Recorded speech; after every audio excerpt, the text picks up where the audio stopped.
ನಮಸ್ತೆ Davanagere. So last week ನಾವು Friday fashion drop ಕಲೆಕ್ಷನ್ನ ಮಾಡಿದ್ವಿ. ಸೊ ಅದೇ ರೀತಿ ಈ ವಾರದ ಫ್ರೈಡೆ ಫ್ಯಾಷನ್ ಹೊಸ ಕಲೆಕ್ಷನ್ನ ನೋಡೋಣ ಬನ್ನಿ.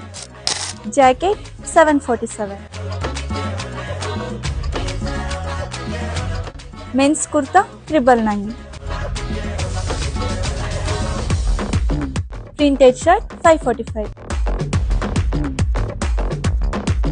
ಟಿ ಶರ್ಟ್ 349,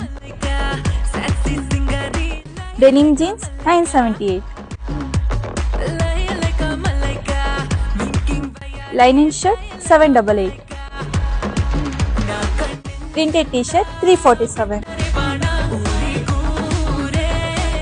ಸೊ ಎಲ್ಲ ಕಲೆಕ್ಷನ್ಸ್ ನಿಮಗೆ ಇಷ್ಟ ಆಯ್ತು ಅಂತ ಅನ್ಕೊಂತೀನಿ. ನಮ್ಮ ಎಕ್ಸ್ಪ್ರೆಸ್ದು 2 ಬ್ರಾಂಚ್ ಇದೆ, ಕಾಳಿಕಾದೇವಿ ರೋಡಲ್ಲಿ ಹಾಗೂ ರಿಂಗ್ ರೋಡಲ್ಲಿ. ಎರಡರಲ್ಲೂ ಒಂದೇ ಕಲೆಕ್ಷನ್ ಇರುತ್ತೆ. ವಿಸಿಟ್ ಮಾಡಿ, ಹಾಗೆ ನಮ್ಮ ಪೇಜ್ನ ಫಾಲೋ ಮಾಡಿ.